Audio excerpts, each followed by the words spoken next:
morning and welcome back to Reaper Pro Tips with me, your host, Anne, and, well, all the rest of you. Including disembodied hands Justin and Quindy, and somewhere off in the ether is John, sparing us a brain cell from now, from moment to moment. As at least so I assume. Perhaps all of John's brain cells have been redirected. I'm not certain. Hello. Yo, peeps.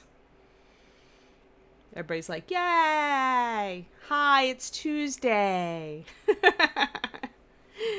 Is that it? Good morning, Bob and Julie. We have a dude. Oh, that's right. I was going to clean up his tentacles. I'll clean up his tentacles while we have our morning chat. How are y'all today? I hope you're good. I hope you're fantastic.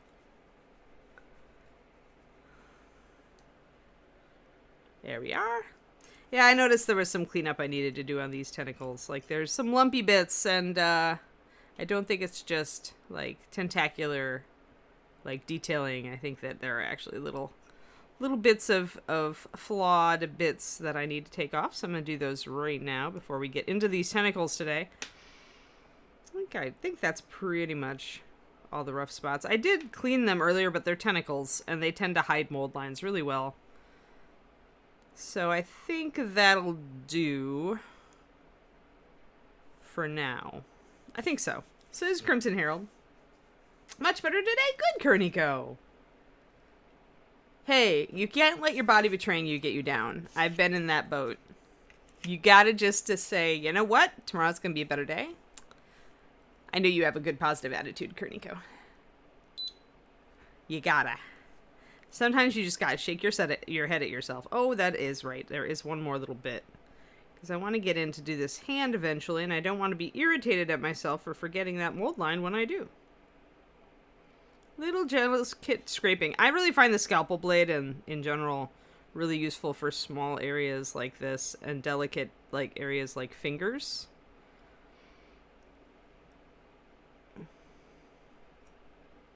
But I'm really glad you're feeling better, Kerniko. He does look like a Bob, doesn't he, Darzin? I actually agree with you that he does look like a Bob.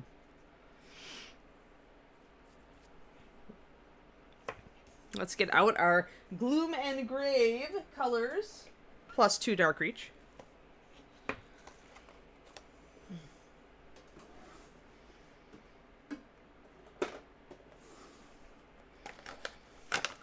Boblin the Goblin. I don't think he looks like a boblin. He's too tall for a goblin. Uh-oh, I must have kept out my Death Knight, Oh no, I hope I can find it. Where are you, Death Knight Black? I left you out. Oh, there you are. Yay! That's a good sign for a paint. When I leave it out on my desk, it means that, usually if I haven't put it away by the next day, it means that it's becoming a part of my regulars. I keep all my, like, standard darks that I use all the time out on my desk. Like, all the other paint gets put away, except for pure white.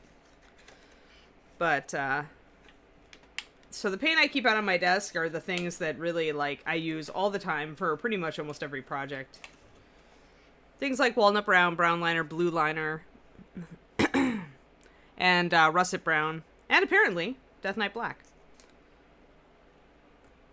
Rich Leather actually gets to live out here too, even though it's not a dark, because I use it for so many things.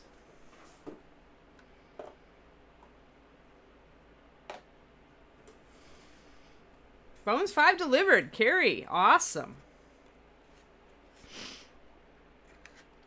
Yeah, you shouldn't take it personally. Silly body. A Bobby Jackson self-portrait. I don't know. You'll have to ask him at ReaperCon, like, or like at some point, or have somebody else ask him and report back. It is the kind of question Bobby would get a kick out of. Although I actually have Bobby's original self-portrait sculpt that he did like 20 years ago. which is Bobby Jackson sitting in a little chair, crouched over, sculpting a little mini. He actually did a meta self-portrait of himself. And underneath the chair are all sorts of like monsters and people trying to get out. It's a pretty cool sculpt, actually. Morning, Scrying Eye. You know what? My pokey tool is very dirty. When your pokey tool gets dirty, folks, which inevitably happens, just take your happy little knife and scrape it. Just scrape it gently down the end. And you can see the little bits of gook coming off. Don't try to put the gook on your mini. Unless you're me, then you just blow it off and move on.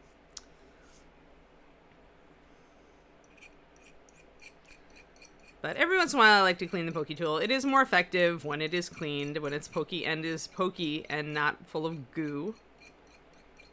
And it's possible to get it back to shiny perfection with a few seconds of scraping. I'm not even really putting any pressure on this. I'm just like letting the blade's natural pressure just do it. There we go. Now we have a shiny, sharp pokey tool again.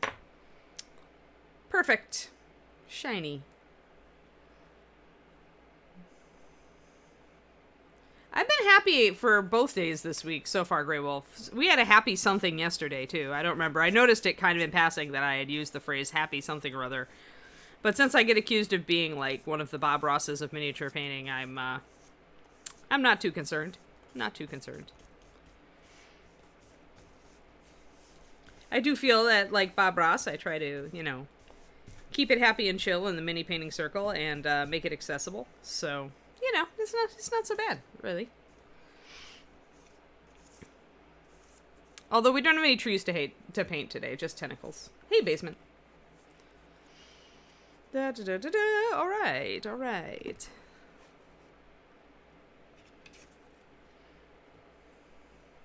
All right, I think we're good. I want my Death Knight Black because I was mixing greens with it yesterday.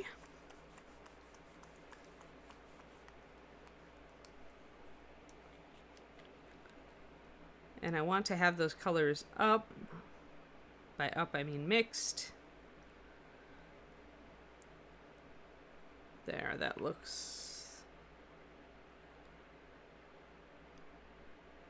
Okay, there we go. So, this is where keeping a card of your greens is very useful. You can reconstruct what you did before pretty easily.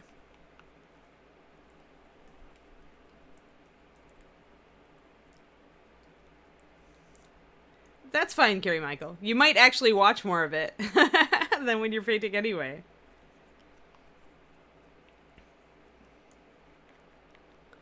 Yes, exactly, Graniko. It is somewhat ironic that I choose to be like Bob Rossi over this particular figure. I will give you all that. And then I want to go up.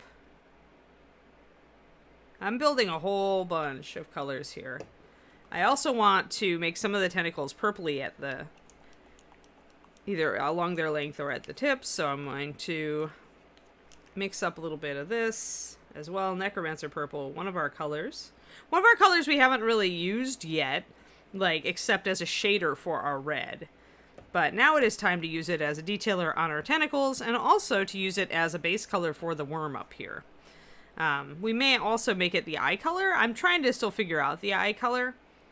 It's either got to be green or it's got to be purple, so at this point it's just me kind of waiting for inspiration to strike.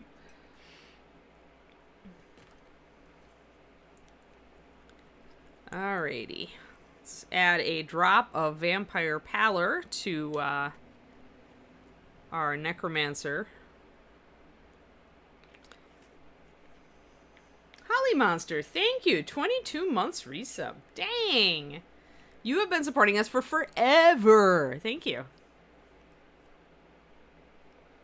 Oh, good, Nomad Zeke. They've been waiting, huh? You've been waiting for that ghost ship?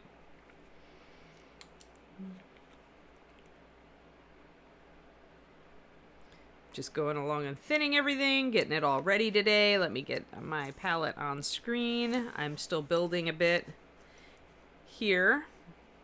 There's also a pure Death Knight Black off to the side here. But right now, I'm building this kind of shadow shade that I was using. And then I'm actually going to put a brush full of that into my Death Knight Black a little bit, just to make a kind of a softer but still dark shadow. And then a brush full of that middle color also goes into this lighter color. So mix it up and then go move it over. There we go. And then I need 1 drop of our Vampire Pallor to go into this Grave Gloom mossy color. Boom. Just to highlight those tentacles up. And if that isn't enough, yeah, because there's already a bit of white in the Grave Gloom, so I'm going to need another drop. I remember we want everything to kind of be appreciably different from each other. On the color wheel grayscale, you want to go up usually at least 1.5 steps. 1 step can work, but then you end up doing a lot of different steps, which is a way that you can create like blended effects without having to get your paint consistency exactly right. But it also takes longer, so your mileage may vary. Hello, Saint Ursa. Welcome to the stream. We are painting tentacles today, because why not, really? Tentacle Tuesday! Guys, it works! Tentacle Tuesday. I hereby dub thee. Sadly, because of our 6 model rotation, it'll have to be Tentacle Monday or Wednesday for the next one, but... Oh, good, Basement. I hope it helps you nail your paint consistency. Like, that's where I think that it really shines, is that it's so much easier to get your paint consistency right with a well palette like this guy. Oh, look at that beautiful color, guys. Okay, I have to put that into the eyeball, like, straight away. Like, although part of me is fighting. Part of me says, no, the eyeball cannot be purple. The gem on the staff can be purple, but the eyeball needs to be green. All right, inner painter critic. We'll give in to you for this time. Inner painter critic says, straight up Grave Gloom. Grab a tiny bit of it. Get the most saturated green we possibly can for his eyeball.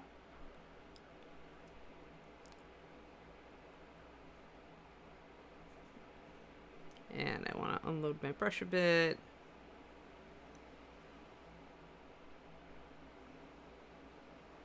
But if this isn't punchy enough, then I'm going purple.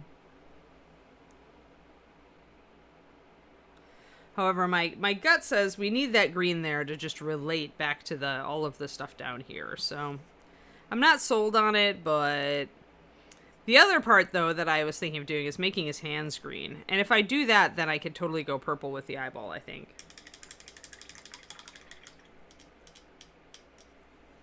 I do not eat squid and octopus, Grey Wolf, but if you want to, you can. They kind of got onto my my list of things too smart to eat. I have kind of a list where really intelligent creatures, I kind of like have a deal with myself where I don't eat those creatures. I hope that they also don't eat me. That squid and octopus are really, really smart, and once I learned exactly how smart, I just decided I didn't want to eat them anymore. I wasn't a huge fan of squid to begin with, so it was an easy decide for me. No guilt to anybody who still eats it, though. I totally understand that fried squid rings are pretty darn tasty, and I imagine that on tacos would be really yummy. No judgment. You all don't have to follow my social rules. Thank God, because you'd really be like, gosh, that woman.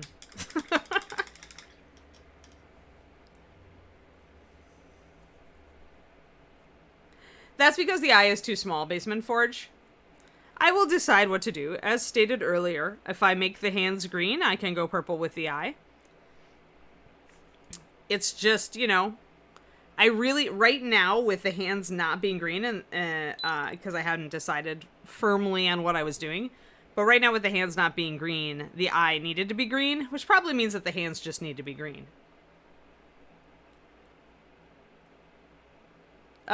Basement Forge, I don't want to be the Highlander. There can only be one of those. That's so high pressure. Dude, no way. Like, you're welcome to.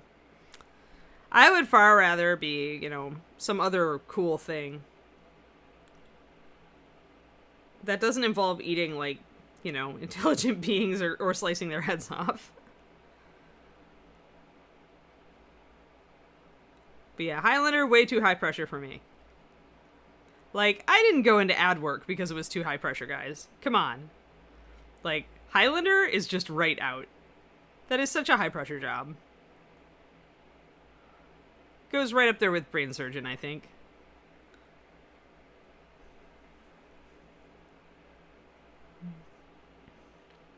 Yeah, I have weird food rules. Not eating anything that's smarter than me. Not eating anything that looks back at me. So foods with eyeballs are right out.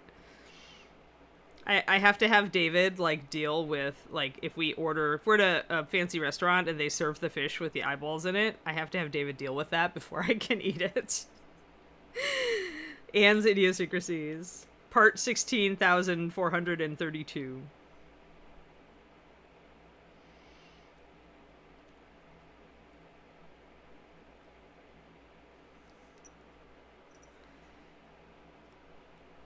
Yeah, I'm just gonna spend some time blending these guys now.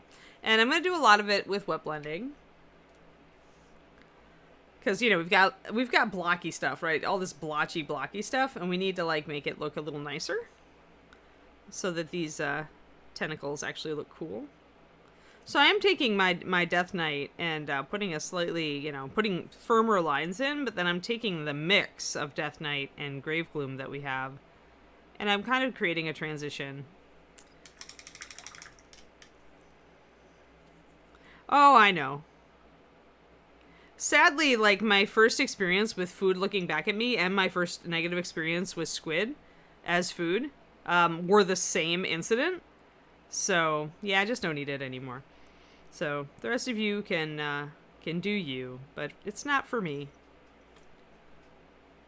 Alright, so we have undersides of tentacles down here as well. So I am going to put lines down there, but I'm not going to do any additional highlights beyond kind of that bit of dark green we've got already. I will bring out some of these little blubbly, fungusy detailing things that I see.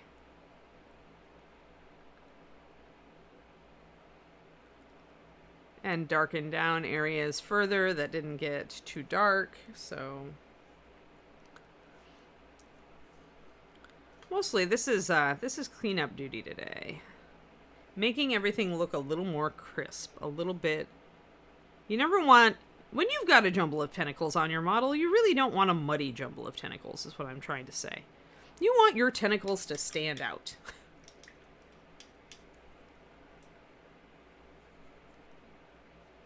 I kind of do want to live forever. I don't know. I want to see how we turn out, like humans.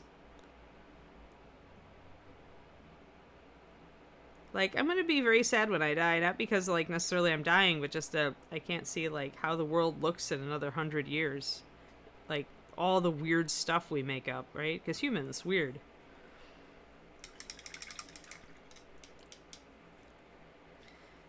Yeah, I'm with Carrie, too. I would like to keep making stuff. And there's always gonna be new stuff to make. Like, there could be depressing stuff that happens, sure. And in that case, a robot body might be a good thing.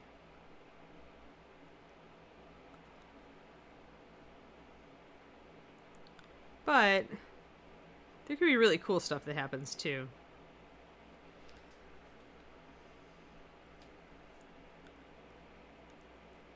Like, it would be neat to watch us start terraforming Mars, you know, stuff like that.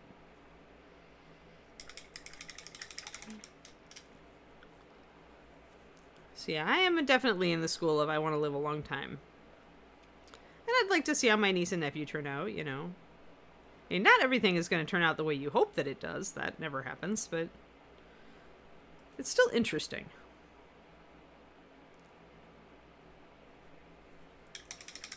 There we go. So we're cleaning up these tentacles. There's still a little bit of muckiness in here. Sometimes, you know, you may not have as crisp a detail as you would like. But you can kind of paint plastic surgery that, as I call it. So, like, if the line between these two tentacles is not very hard, you can still kind of paint in that line to make it a little bit tighter and then blend. Well, we might, you know, but then that's a story in itself. You don't know. I'm just curious. We have all this potential and all this great brain power. And we've also got a lot of big problems. And it would just, I don't know. I just always, I'm very curious about the future. Because, I think it's because maybe, and a lot of us are this way. You know, when we were born, there was no internet. You know, I know a lot of people on the stream here are you know, in the 40s and older category. But, you know, there was no internet. There was, you know, there might have been even when I was a kid, there was black and white TV. Like, we had a black and white TV. You know, stuff like that. Like, and just look at all the crap that's come to be in just the time we've been alive. So I look at all that and how different everything was. Like, my grandma's last sister finally passed away last week at the age of 98. 98, guys. She was born in 1923. Imagine how different the world was when she was born. That's why I want to live a long time. Because I want to see, like, what happens. Like, so much could happen that I could never even imagine.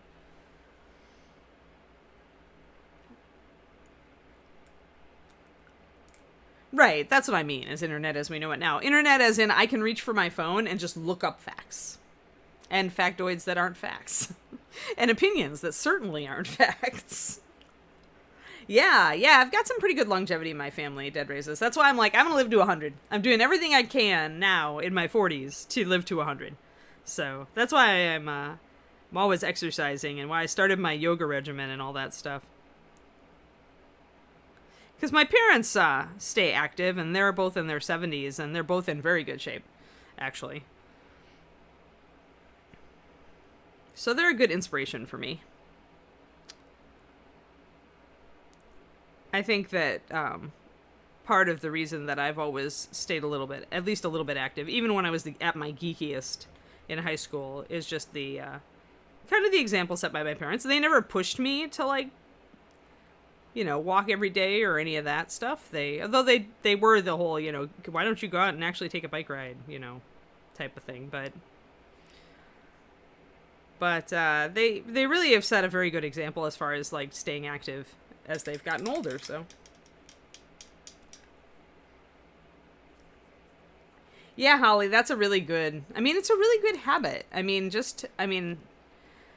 It's just, and when you've got it as a habit, you don't even think about it, right? You just do it. Like, and then you feel better. So, yeah, right, Shadow Raven. Yeah, your great-grandfather in the Navy sailed to India on a sailing ship. Right. Exactly. Like, think about, like, mind blown, right?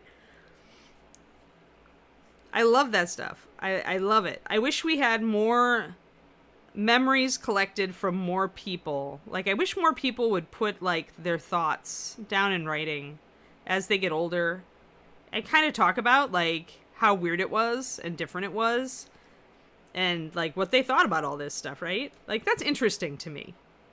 And I always get a little sad at all the people who don't, like, who maybe just don't think that their memories are important, but, like, that was the case with my grandfather when he passed away. Like, he was in the military way back, and he, like, you know, was in World War II and, you know, and stuff like that, but he never talked about anything. Like, he never really wrote anything down. And when he passed away, it was just like, well, all we had left was, like, the stories his kids told about him. So that's what really gets me. It's like, I wish that there was more that we could do to preserve, like, memories of the past from the people who lived them, right? And we've got some, but there are so many people in the world. Yeah, you should. You should, Holly. Yeah, absolutely. I feel really good about taking my my daily walk every day. I do a pre-lunch walk, which is my serious exercise, and then I do just a stroll in the evening, which I'm really liking now as a winding down kind of thing. So we are trying to smooth out our tentacles today. Oh, nice! Your grandma and grandpa had autobiographies. That's really cool, Agent Marvel. Oh, neat, neat. Yeah, that's so cool. Yeah, I get it. I get it, Grey Wolf. I'm happy for what we have, but he never even really like talked about how he got back and started up the farm, and what it was like trying to raise 6 kids, when you were really poor out there in Wisconsin, rural Wisconsin. Like my mom was the first person in their family to go to college.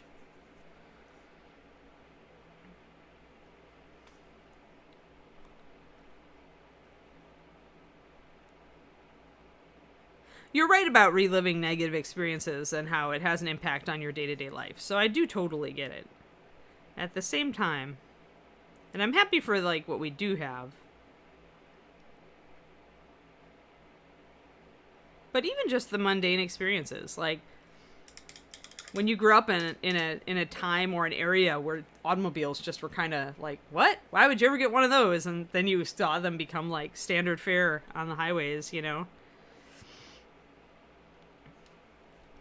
Like, what kind of brain like reaction is that?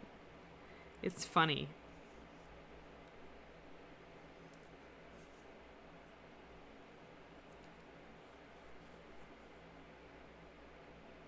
Oh, neat, Lady Nim.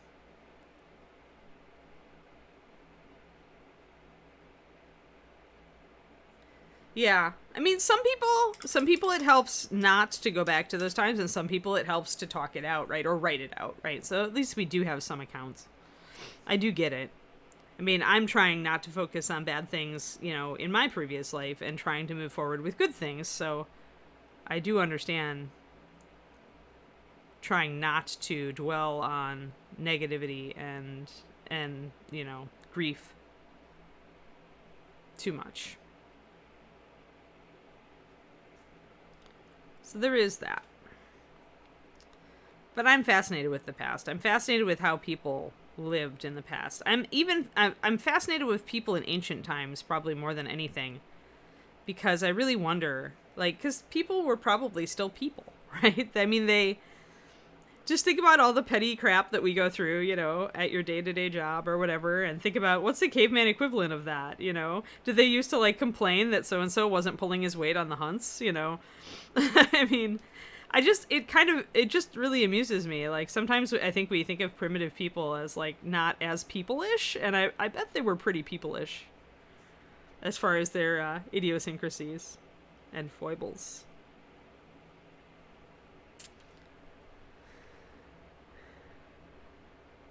Yeah, I totally get that, Kariko.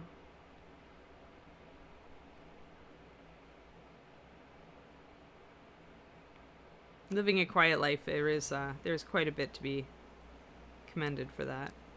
Oh, I see a mold line, but it's a kicker. It's right on, like, kind of. Let's see if we can get it. I got most of it. And also, it is one tentacle, though. I thought it was 2 tentacles. I think that's why it deceived me a little, but I'm going to try to get that sucker off of there.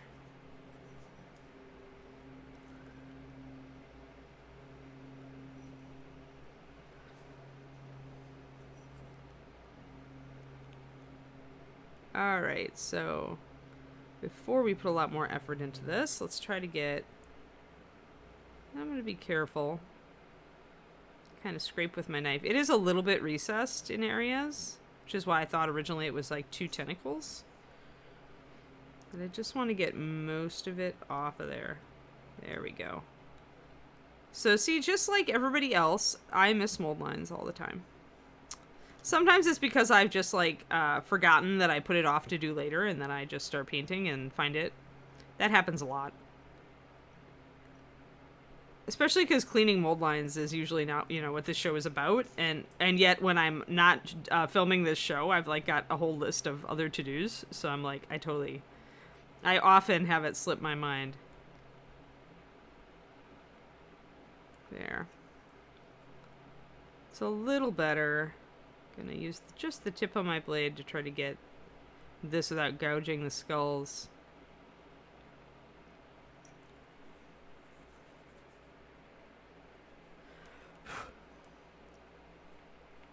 And there's one over here too. Silly, silly mold lines. Interrupting my perfectly good tentacles. Let this be a lesson, you guys, who just are unpacking their Bones 5, you know, like... Mold line removal! So you don't have to do it after you have paint on the model. Don't be like me! There.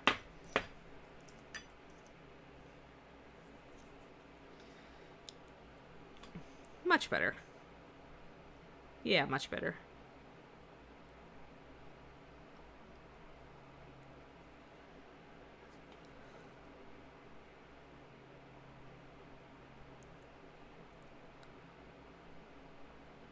There we are. Much better, much better. Okay, cool.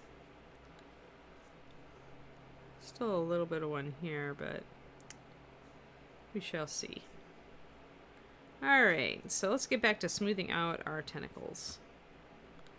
And once we have that kind of separated with some lining and our shading more defined, now I feel like I can maybe come in and start picking out some tentacles that I want to be pink or purple. In fact, let's do that. Let's try it. Let's see. Ooh, that's really bright. So right away I see that we may need to desaturate our sorceress, or what is it? Necromancer purple.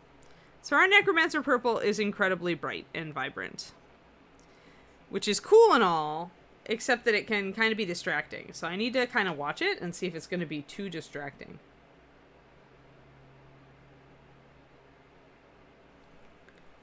Just become a room hermit? There's something to be said for that. I don't know. I would miss like going places every once in a while. I think we all became room hermits for like a year already, and I dealt with it, but I didn't enjoy it as much as I enjoyed going out and traveling every once in a while. All right, purple tentacle. We're investing. We're doing our purple tentacle here. We're gonna try it and see how it looks. And then we're gonna give this tentacle just a purple end.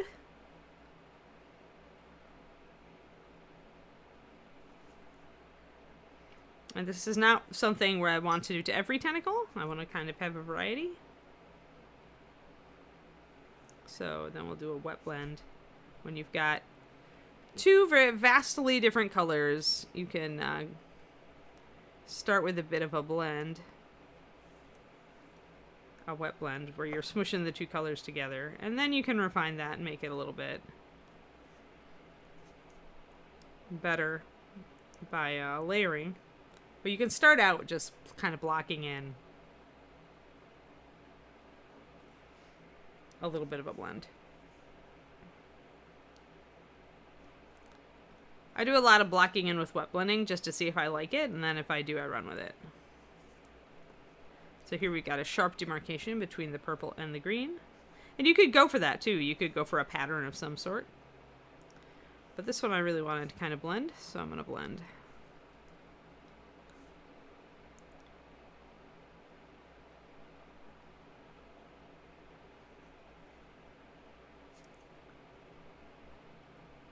And it really does show that you can transition really any color into any other color as long as you've got enough steps in between. Here we're just creating a bunch of steps all at once with wet blending. And they're not perfect steps, and that's why often you have to go back and kind of adjust.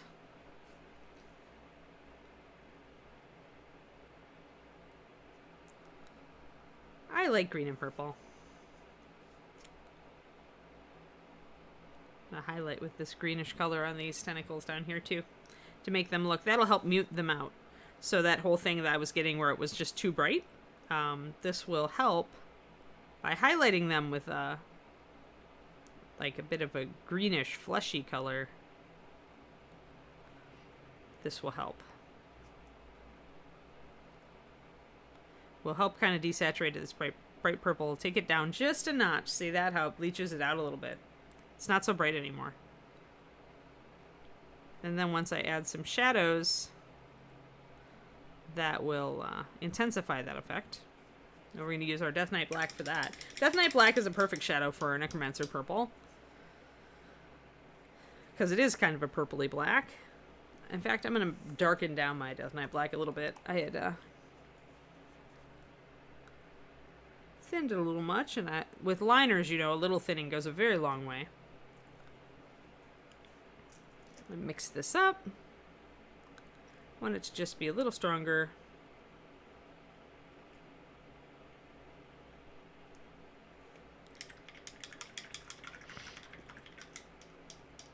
But yeah, throwing the purple tentacle elements in, though, does make that model a lot more interesting down there. So let's... So, you know, it gives us those touches, and we definitely do need purple up here now. So what I'm going to do is I'm actually going to block in the hand green. Like, not even completely, just kind of like get it in there.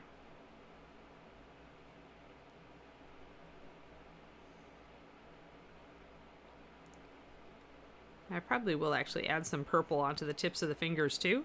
But what this allows me to do is it allows me to do purple up here.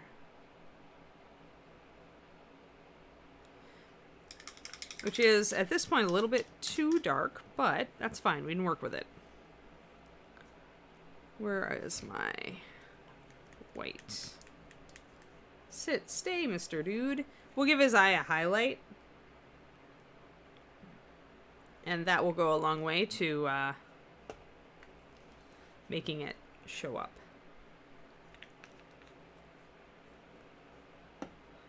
It's not time for feeding yet. I just had breakfast.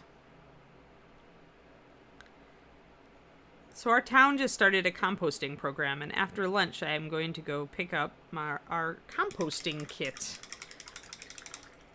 I'm excited about this, just like when people started recycling programs in cities, like that was back when I was in Madison, Wisconsin.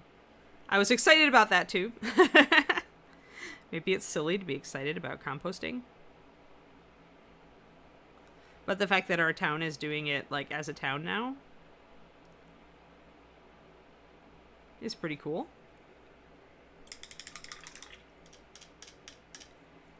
Hello, Rammer. How are you? We are painting eyeballs and tentacles today. Creepy, creepy necromancer dude. There we go. So when you add white to necromancer purple, it does turn a little pinkish because it has a lot of magenta in it.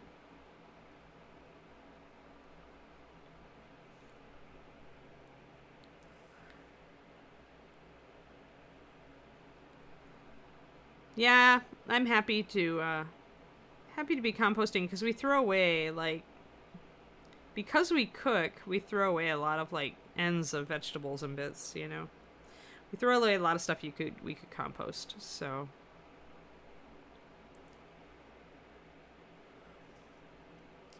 yeah, that's not as bright as I would like, but I don't know. There's just not a good. I don't have a great color in my palette for this eyeball unless I go really pale purple with it. But then we'll lose the purple look. Maybe that's about right. Maybe I have to just kind of go pale purple so that it shows up and then put a white highlight in it. Just messing around with this eyeball. There's always one spot on the mini that you're just kind of like, Growf, what do I do with this? And that apparently is a single eyeball on this mini. I know what I'm doing with everything else.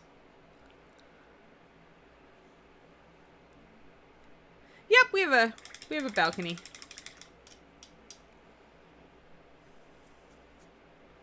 Although I think it's more that we're collecting compost in our bin and then transporting it to wherever they're collecting it, but I'm not sure. I'm not sure how this works yet, Pendrick. I haven't actually talked to the office. I'm gonna find out. Run and find out, as Ricky Tikki Tavi says, and those of you who don't know who Ricky Tikki Tavi is need to go and read The Jungle Book. Not watch the movie. Read the book. Or go watch Ricky Tikki Tavi animated cartoon from long ago. That would be acceptable.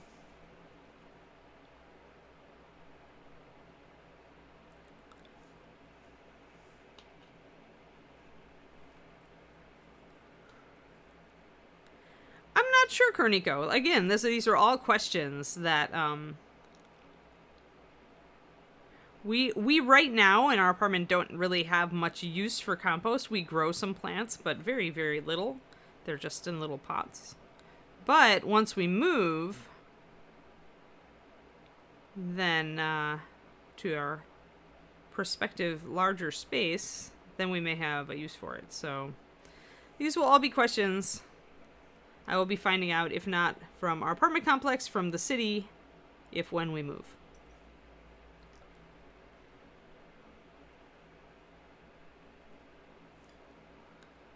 But yeah, I'm excited about it. It's cool. Because I could see a lot of our waste, just general waste, like they could be composted. And there's also a lot of, here in California, there's a lot of companies, like takeout companies that are producing like compostable containers when you get your takeout, which is nice too.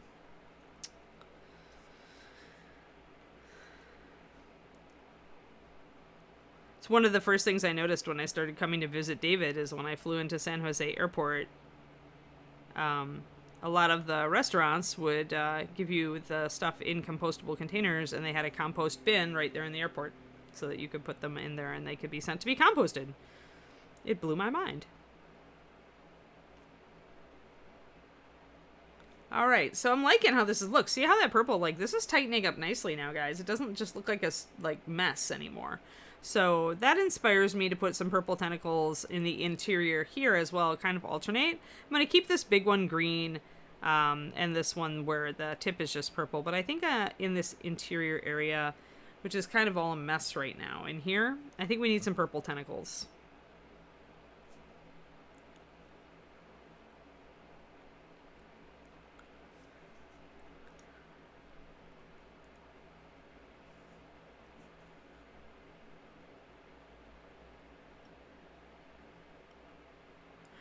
Yeah.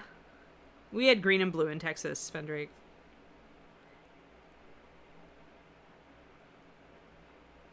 I'm a little bit, like, bummed out on the recycling thing now ever since I found out how little actually gets recycled like that. I'm really annoyed at recycling, at companies saying their stuff could be recycled or implying it and then not actually recycling. Like, so much of it just goes into the landfill. It made me sad. Makes me happy when companies start going more into like glass and aluminum for their like drink containers instead of plastics. But, you know. All right, we got some purple, breaking up that mess down there, that mess of undefined green tentacle. So this is helping us. This color alteration helps us break up this area and make it look cleaner and generally more defined.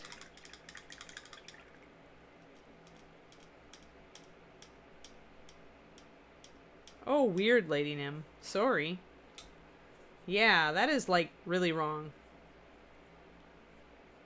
Yeah, there's a lot of companies working with plastic waste now, like even Nike. Like shoes and athletic wear, like they're using like plastic turned into fibers, which is really cool. I'm really happy that those companies are doing that. Whenever I find out about a company that does that, I get all happy and try to buy something from them. So I see a little tiny bit of mold line that got, or flash that got stuck down here. I'm going to grab my knife and get it out of there. Yeah, that sounds like an expensive mistake to fix. You'd have to take up the tile, rip up the carpet. I mean, it is, if you're looking for an excuse to put in a new tile that you like better, or if your grout is horrible, terrible, very bad grout, like my old grout was, and you want to fix, this is an excuse.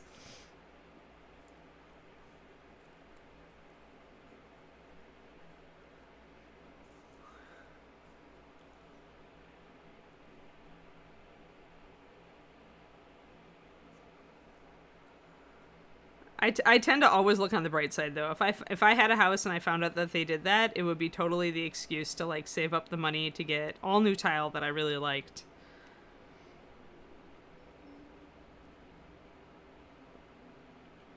And fix the issue.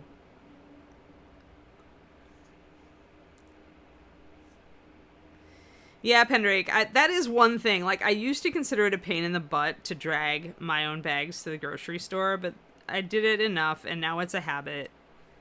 And I have to say, I do like not using all that plastic. Even though I would reuse it for, like, litter box emptying and stuff like that back when I had kitties, it was still plastic in the landfill.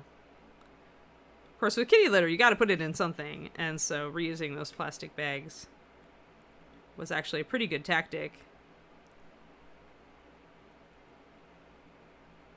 Since they probably are a little less material than using actual garbage bags. Concrete, carpet, and tile. Aw, lady, you're not gonna. I guess is it a rental? But if it's your house, you could totally start saving up to get new tile. It's exciting, right? Redecorate. I guess I'm like at that point. My mom. I'm speaking with my mom's tongue because she loves to redecorate their house. Although now they're finally, since they're older, they're moving into a duplex and they're selling the old house. So yeah, my parents are selling the house I grew up in, guys. And I'm going to visit them in August, finally. But it'll probably already be sold, so I won't be able to actually visit the old house before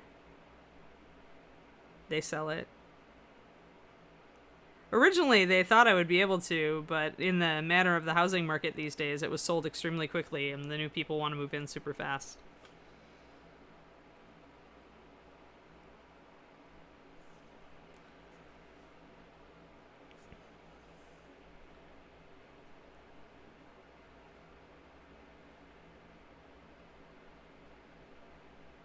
Yeah, Twisted Oma, you are correct. As so much that is marked with a number to recycle actually never gets recycled. It just gets tossed. Like, we've kind of been fed a line on that, is what I've heard. But you know what?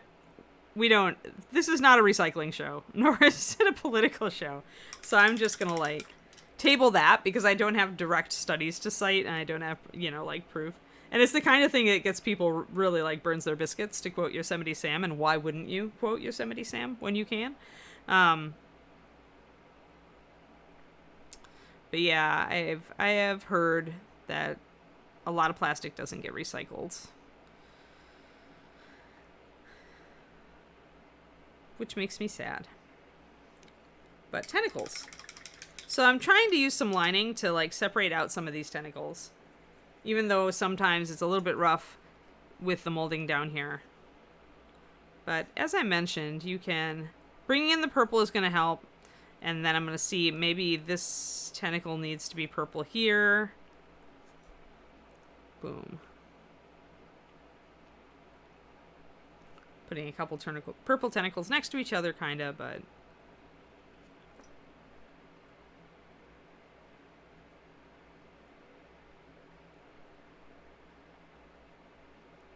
Yeah, I had a really nice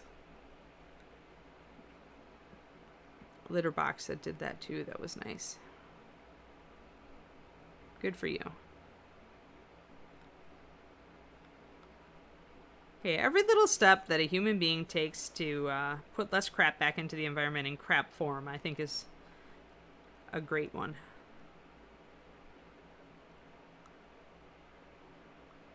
Every little bit counts. That's what I believe.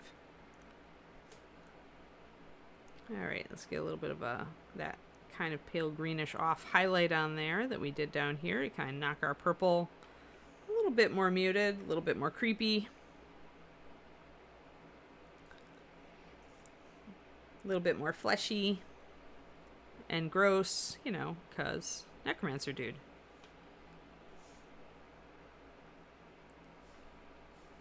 So essentially I'm highlighting my purple with green. The color it makes is that, which is kind of a fleshy color, fleshy pinkish color, which is a great kind of unnerving highlight for these purples.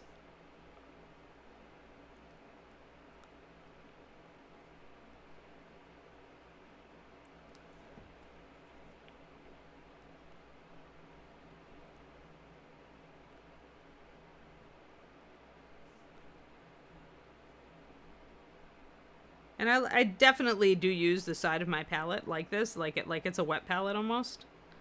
When I just need a touch of color, and I don't need it to stay wet for very long, I just need to mix up a quick highlight just to test it out or just to do a tiny spot. Absolutely will do this regularly. Always do it. And if you do want to make a little flat puddle there and you want it to last, you can put a little water in it. But because it's a flat surface, pretty much all the surface area being open to the air means it will dry very quickly, unlike putting stuff in the wells.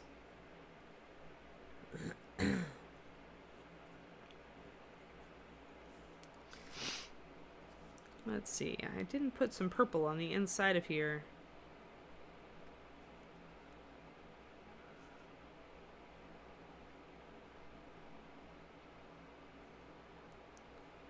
So tonight, I'm making chili, guys. Half venison, half beef. Anybody got any awesome dinner plans? Oh, and jalapeno cornbread muffins, because that's the whole reason to make chili. Okay, maybe not the whole reason to make chili, but you know what I mean. Hey, the cover of the book can be purple, guys. Ooh, I like that idea. Actually, I'm going to get out some pure Necromancer purple, because remember, this purple I've got is actually a mix. I want to have this for a shadow, though. Boop. With the Death Knight black. Ooh, nice. Happy pre-birthday, Lady Nim. Oh, a lot of Korean barbecue.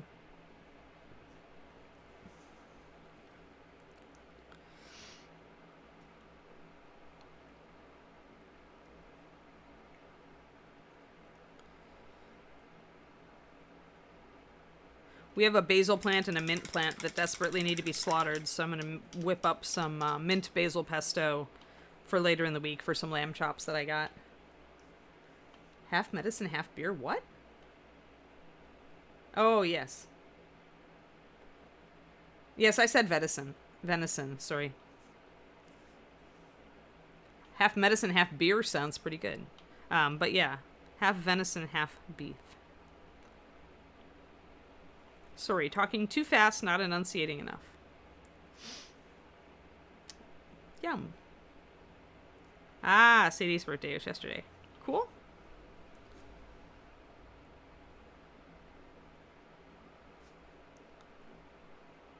Yeah, I like venison chili a lot, and the only venison I've been able to find here really so far is ground.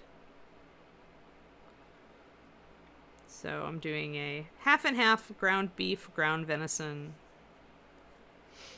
which is pretty much my favorite, actually. Texas chili. So no beans, no tomatoes.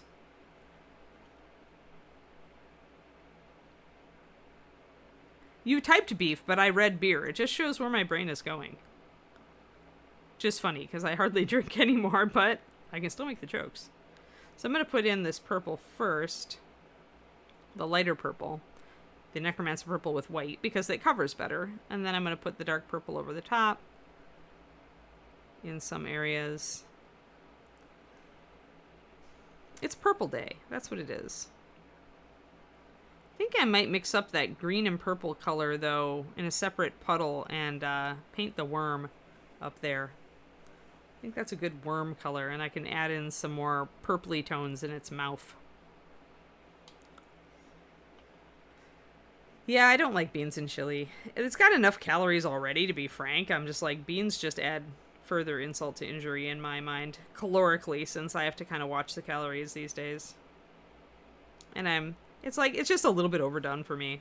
I grew up with bean chili, but a lot of times it seemed like the beans were replacing half of the meat. I would just rather have the meat, I think. I know a lot of you like vegetarian chili probably disagree, and that's fine. We can disagree.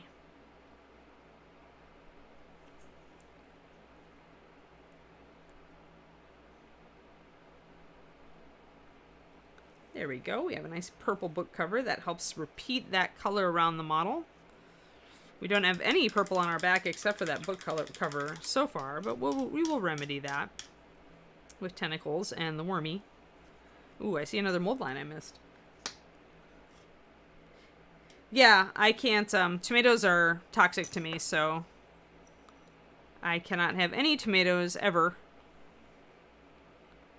The only way that tomato will not kill me is if it is a tiny bit of like tomato paste that's mixed into something else. Like usually it won't react as long as there's enough other food, but that's even taking a chance on upsetting my digestion.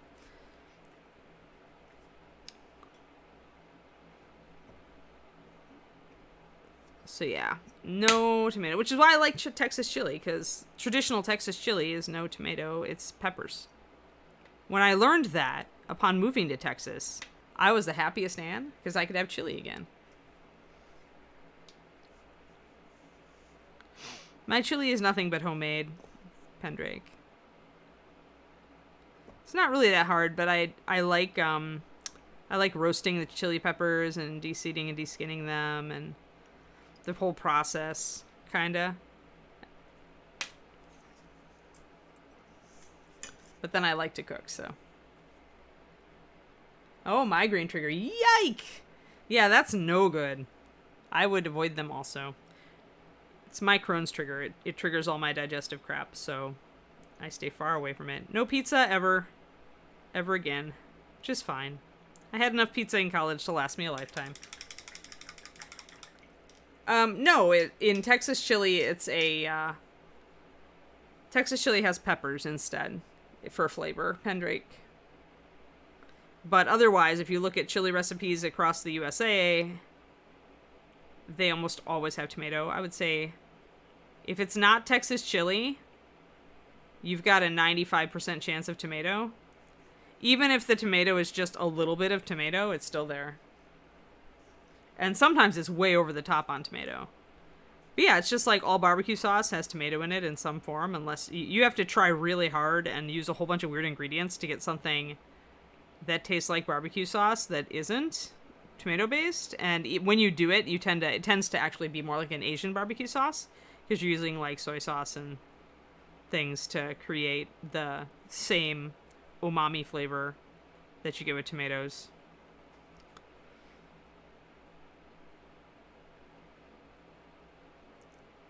I made my own barbecue sauce once that actually tasted like barbecue sauce, but it took like a dozen ingredients or more and was a pain in the butt. David liked it, but it was just such a pain to make. I don't think I'd ever do it again.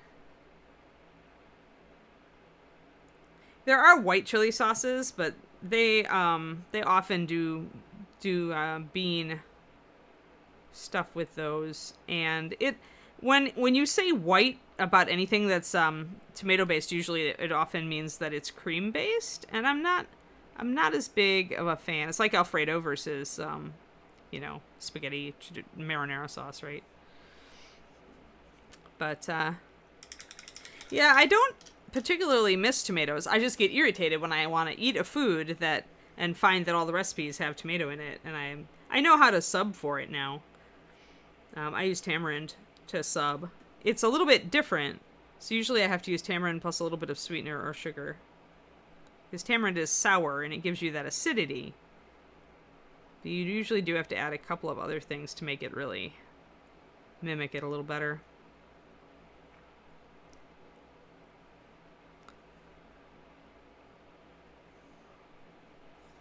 Alright, so I'm using some Death Knight Black now to shade also around the areas I want shading in, which is most of it, because this book is facing down for the most part. I'm just leaving a little bit more light on the upper parts, just because it's lifting up a little bit. It would probably get a little bit of light, but I'm darkening down all around the tentacles here. Then would it be chili? I mean, I guess you could put chili peppers in it. You might be... I don't know about the mushroom, though. I mean, mushroom? I'd have to look at my food Bible. The Flavor Bible. You guys heard about that? It essentially is a book where a ton of chefs like submitted different foods that went well together, and so you can look it up by each section and each food. Like you could look up tomato and see all these different flavors, spices, and vegetables that go with it.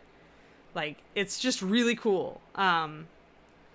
I used it recently because I had some fennel, and I really like fennel, and I read that parsnips actually go well with fennel, so I had some leftover fennel greens, so I chopped them up to put them with the parsnips. I loved it, and David didn't, but that's because I really like the flavor of fennel, And he's not as much into it. He's like, I liked your regular ones better. This isn't bad, but I like the regular ones better. So, but it did work, and I would never have thought of parsnip and fennel being good together before. So it's a really cool book. I'm really happy I got it. All right, so there's some detailing on the cover of this book, so I'm taking some of my Death Knight Black. Let's see if we can get a little closer here.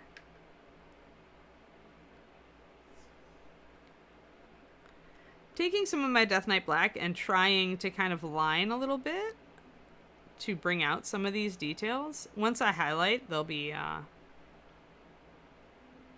more so. Let's actually try to do a little bit. You can see it though. The lining brought out those little carved details on this. The squigglies, more tentacles on the cover. I love parsnips. Oh my god, they're one of my favorite roasted vegetables, Shadow Raven. Like, maybe even my super favorite roasted vegetable is parsnips. Super favorite.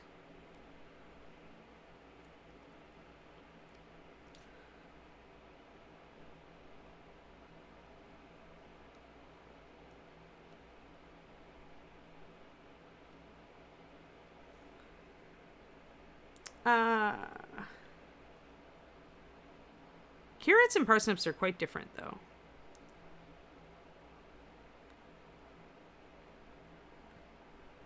I do a roasted vegetable medley that's parsnips, turnips, carrots, and onion. And sometimes I'll toss in a tiny potato, but I'm not a huge potato fan. I never have been, so often I don't. But if I'm going to do roasted vegetables, like for a roast bird or something, that's my mix, is turnip, parsnip, carrot, and onion.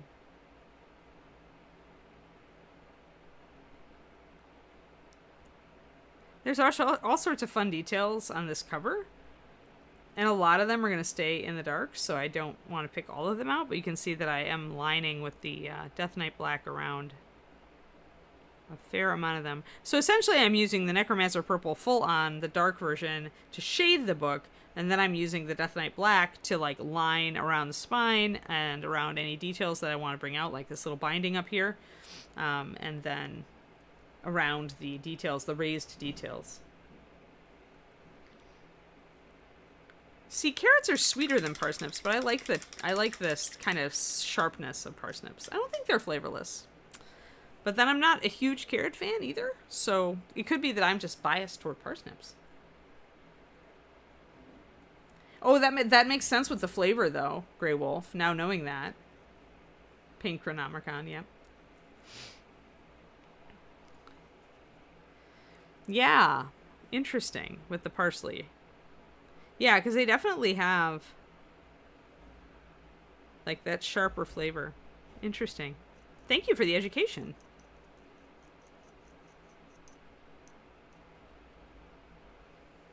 I had never had a parsnip prior to like a few years back, and then I discovered them and tried roasting them, and I fell in love with them completely. Oh, yuck, honey? Well, I guess. I just like a little bit of duck fat, salt and pepper, and some herbes de Provence usually. Don't go amiss on parsnips. And the duck fat is divine, of course. Duck fat makes a lot of things better. Now I'm going to come in and highlight just these little swirls here. The little raised bits on the cover of the book. Just going to bring a few of them out with a tiny highlight. I don't want to do a lot because, again, this is all on the underside of a book, but I want to kind of bring out some of the detailing. I do love duck fat. I think I'm actually getting low. I remember mentioning to David that we were low on duck fat, and thus this means I must roast a duck soon.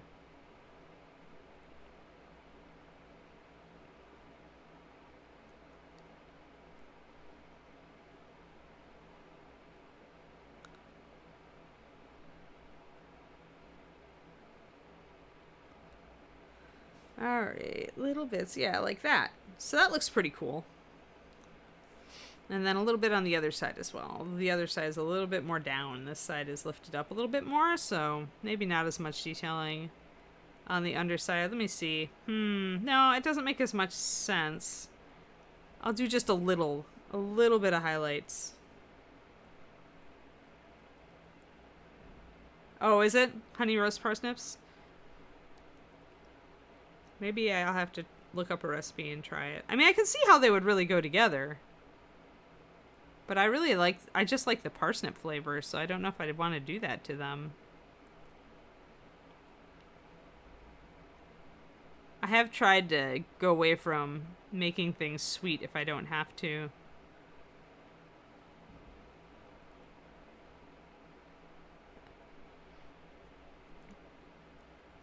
But a little bit of honey does tend to go a long way.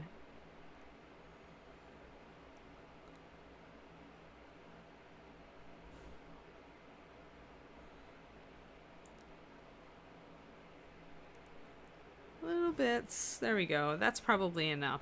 Yeah, that's enough to bring out the definition. So now we've got a dark book. Yay, dark book. Okay, so now I want to line and shade and highlight the covers here. We will be painting stuff in this book, probably tentacles and swirls, but probably not today. And I probably should stretch real quick. I hate that when I look at my watch when, look at my clock on my computer when it's like 25 after, and I'm like, okay, stretch in 5 minutes. And then, 15, 20 minutes later, I'm like, oops. So even though this is a thin little bit of the cover, you still want to shade and highlight it. I usually shade it around where it bends.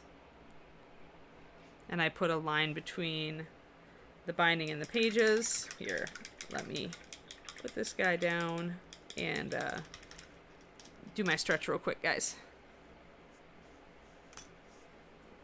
Yeah, they're the white carrotish looking thingies. Trash. A lot of people haven't eaten them. Like, even when I buy them at Sprouts, sometimes the girl has to ask me what they are, and then she's usually like, I've been asked before by store employees, how do you eat these?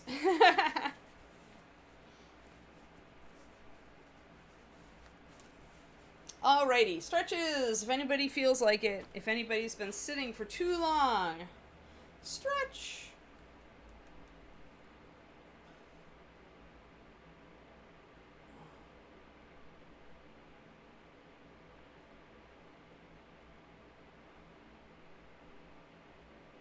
Are you saying putting duck on cereal is off limits?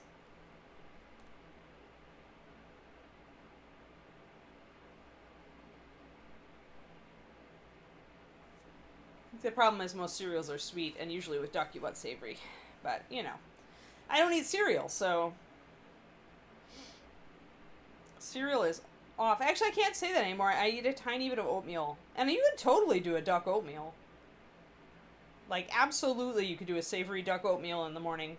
Now you've gotten me thinking about it, Basement. Curse you.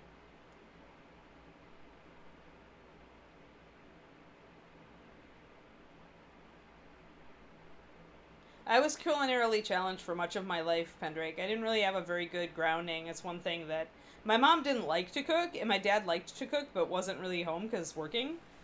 So, yeah, I had to learn it all from just, like, the ground.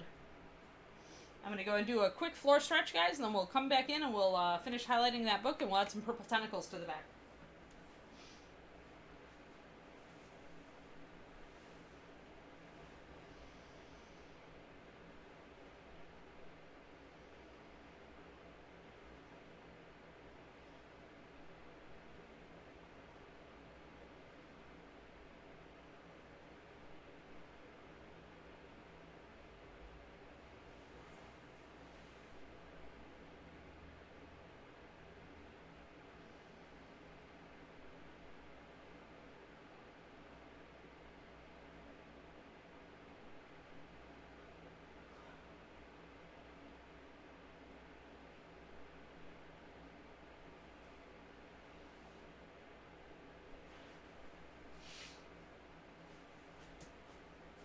Man, I can tell when I've done my push-ups in the morning, because getting up off the floor is just like my arms are sore.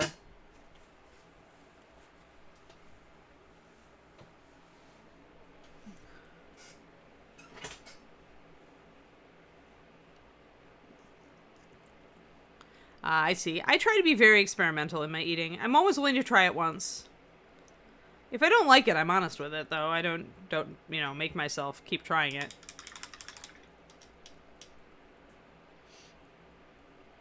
Yeah, duck and grits. Yeah, you said savory oatmeal, savory grits. Yeah.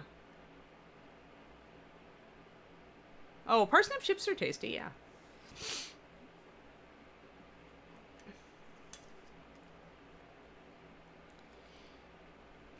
I do like to experiment every once in a while. I do tend to start with other people's recipes, though, and then I branch out. Although I've gotten better about that. Like, since I started cooking a lot more with COVID, I have a better feel for what goes together and what doesn't, and what I would try and what I wouldn't. Just more experience, right? But yeah, I was really not a cook, Pendrake, until I got, except for simple stuff. Like, I don't know. I used to make, back when I could have tomatoes, I would make lasagna every once in a while, and I would do stuff like that. I could do a roast chicken. Otherwise, I was like baked fish, baked chicken breasts, like most boring stuff ever, just to get a protein on the table. Like, that was it. Until I got diagnosed with my digestive stuff, and then I had a reason to learn to cook. Because I had to, when I went gluten-free, I didn't want to have to buy all this stuff. So I started learning a little bit more. I always like to bake. I like to make cookies and things like that. I was good at cookies and cakes and stuff.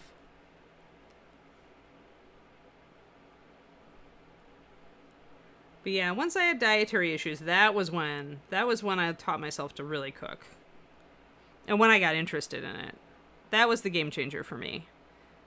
Because then I learned I could make, like, stuff that tasted better than anything I could buy in the store. And sometimes it tasted better than things I got in restaurants. And that got me excited, and it kept me interested. There we go, we have an eyeball now.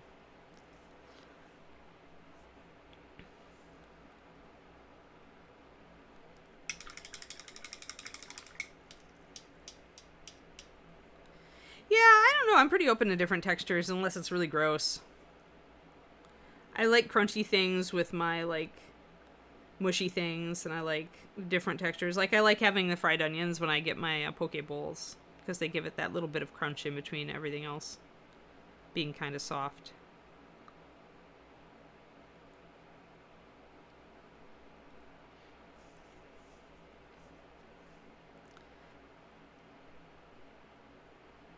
Just doing a little bit of lining on the hand there, just to bring it out, because it was bugging me that it wasn't coming out. And I also need to paint the back of it, which also was bugging me.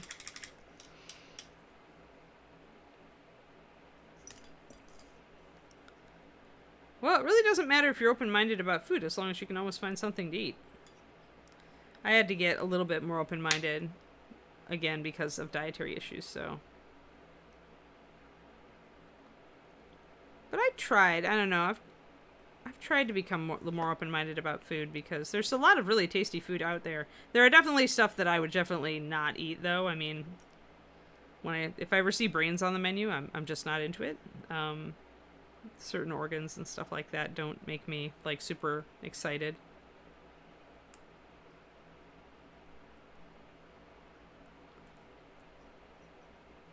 But generally, if it's like a fruit or a vegetable I haven't had before, I'm pretty open to it. I had jicama, the thing that's spelled Jicama. I had that thing when David's parents were here, because apparently it's a good dip veggie, and I'd never had it before. It, like, wasn't awesome, but I could see how it could be tasty with some dips and things, so...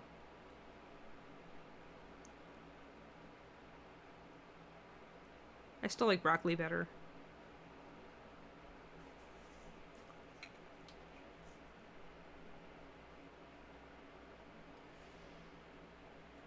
I am not zombie.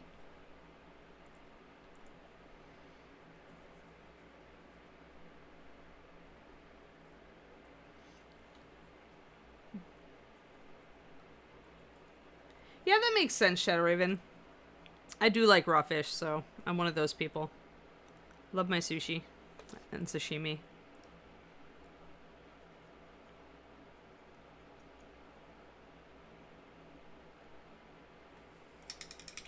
But it makes sense if I'd been a fisherman for years, maybe I would have a very different idea. Oh, hungry zombie, no brains. I get it.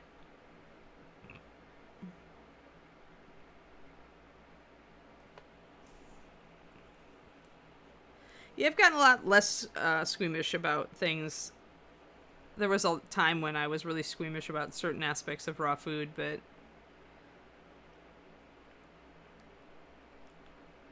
my squeamishness was taken down a knot by pet ownership when Curie had puppies. If you are squeamish and want to cure your squeamishness, whelp a dog. Especially a large dog. You will be astonished at how quickly you get over squeamishness.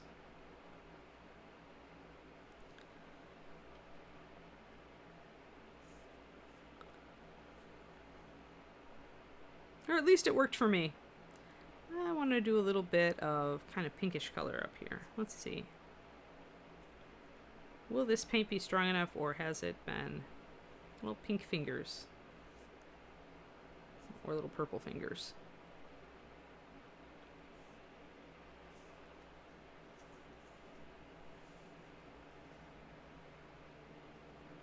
Yeah, crisp and flavorless. That's a good good description for jicama.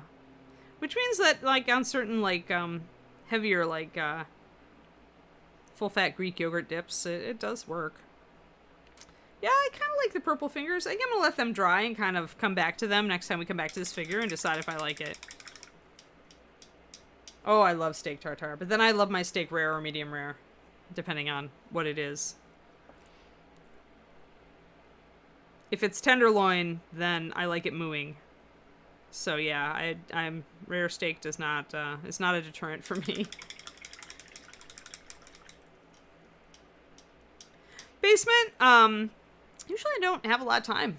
I mean, the stream is like I'm on from X to X, and I don't want to sit here and clean mold lines on screen, so I have to find a different time of my day to do it. But most of my day is already scheduled. Like, my to-do list is insanely huge today, guys. So I would have to take some of my own time to do it. So I do, usually basement, I do a very quick clean, but I don't take like an hour of my free time to do it. Like, I'll just, take like 15, 20 minutes and try to hit all the pertinent parts. I'll like look over it and see if there's any really bad ones. But otherwise, I clean it up when it bothers me on the mini for these. That's not my normal MO. If I'm doing a model for a competition or something, then obviously I do clean up mold lines. But it's entirely just the time and what I want to do on camera. This one was an exception. Like, usually you guys don't see me cleaning quite so many mold lines on camera, but the tentacles, there was just a lot, I think, that I glossed over and thought that I'd gotten a lot of it, and then I hadn't.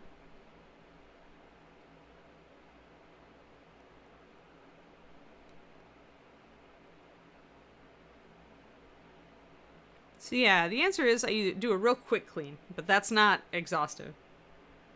Yeah, you can ask all you want, I don't care.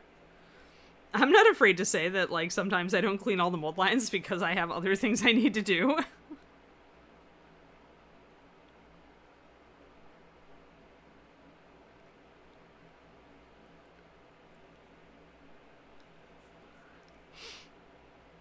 I guess the real answer here is, since these models are just like online painting projects,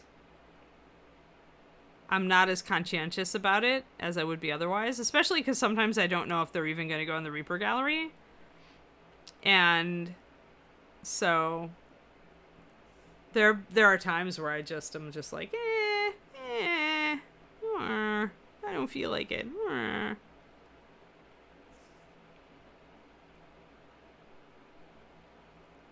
This guy, though, definitely, I know I did run over him with a knife beforehand, but these tentacles foiled me, for sure.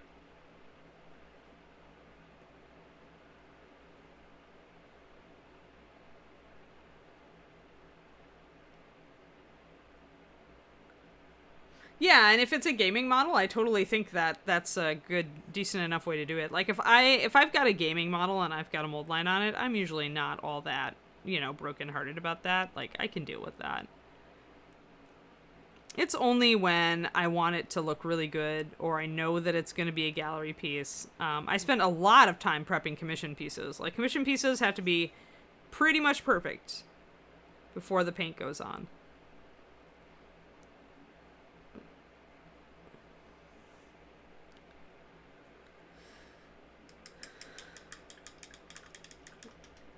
Yeah, we'll see. His hand looks very pale, even though it's the same colors as the tentacles down below, because it's got, probably because I put the purple on it, but then it's also backing up against this black, which I got a drop of pale on, so let's take that off. There. Much better. He's getting there, guys. I think I'm going to paint the worm, just to get that purple in there. See if I've got enough purple. We have totally introduced a brand new color on this this stream. Okay, I mixed up a bunch of that fleshy color, so let's get that on worm first. Well, maybe I'll wet blend it with a bit of my darker purple. Yeah, there we go.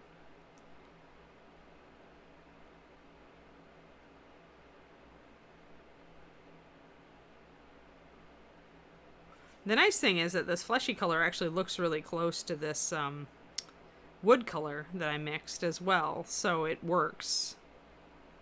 And I can add a little bit more purple in, just blending it.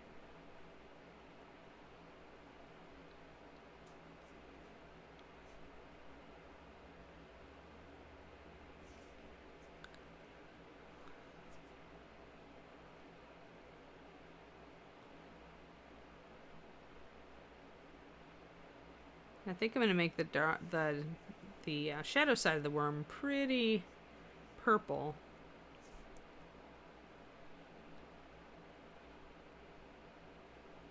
And then the upside of the worm pretty light.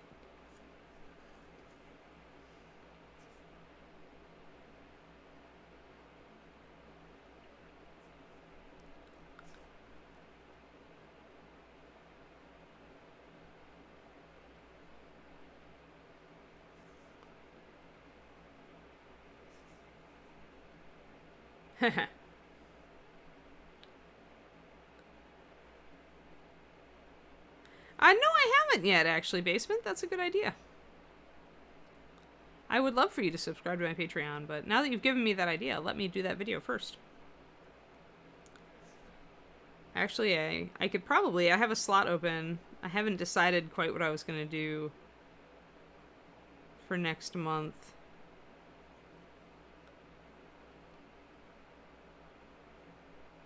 For one of my tiers. So I'll look at that and see.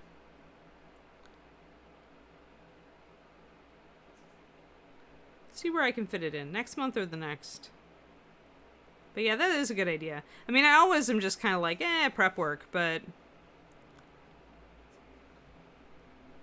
I did do a lot of prep back on my Valkyrie project when I was working on that, which I did on my own Twitch channel, but... haven't done anything really since that where I went over it. Rawr, rawr, rawr. Oh, I like this. I like this. This is coming together. This is a really weird color scheme, but I like it. Here, let's get this out of the picture. What do you guys think?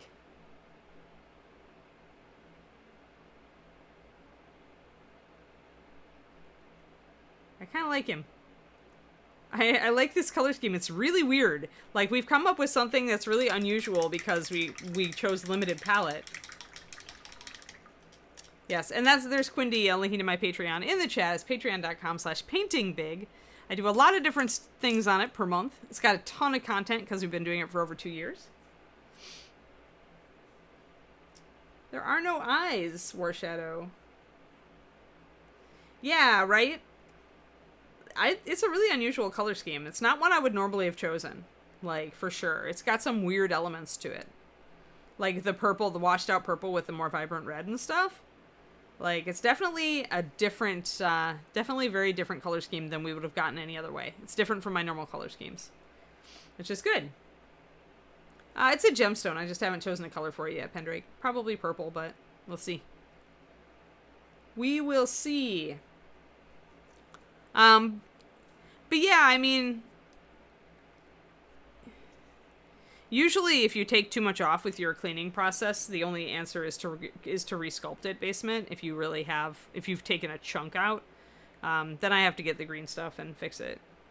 Although I seldom do that. I'm more likely to see that I need the green stuff beforehand and just use the green stuff to go over a mold line or a problem before I try to gouge it. Yeah, I was kind of hoping him to be kind of Cthulhu-y. Yeah, I like this. This is, like I said, this is not a color scheme I would normally have chosen. It's a color scheme that we've been forced into because we chose a limited palette. But that's why doing limited palette painting can be really interesting and cool. It can make you explore colors that you never did before. And it can make you try things and end up with schemes that you haven't used. That this still looks really cool. So I'm pretty happy with it. So yeah, we haven't even added in, like, we haven't done detailing on the staff, and we haven't done the book pages, and we haven't lightened up the skulls. There's so much we haven't done yet. We have to do detailing on the tentacles too. But yeah. Yeah, since he had a wooden staff, I figured the kind of wooden mask would work. And then we'll bring up the bone and stuff like that too. But yeah, he's actually coming together pretty fast, all things considered.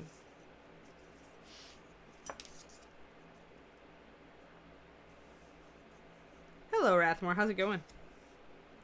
We are pretty much wrapping up the stream here, but I'm pretty happy with how our Crimson Herald is coming out. Just looking to see if there's any other little thing I can work on right now, but I think I'm pretty good. I guess I could highlight the book edges a little bit, like I was saying I was going to do before I was distracted by exercises.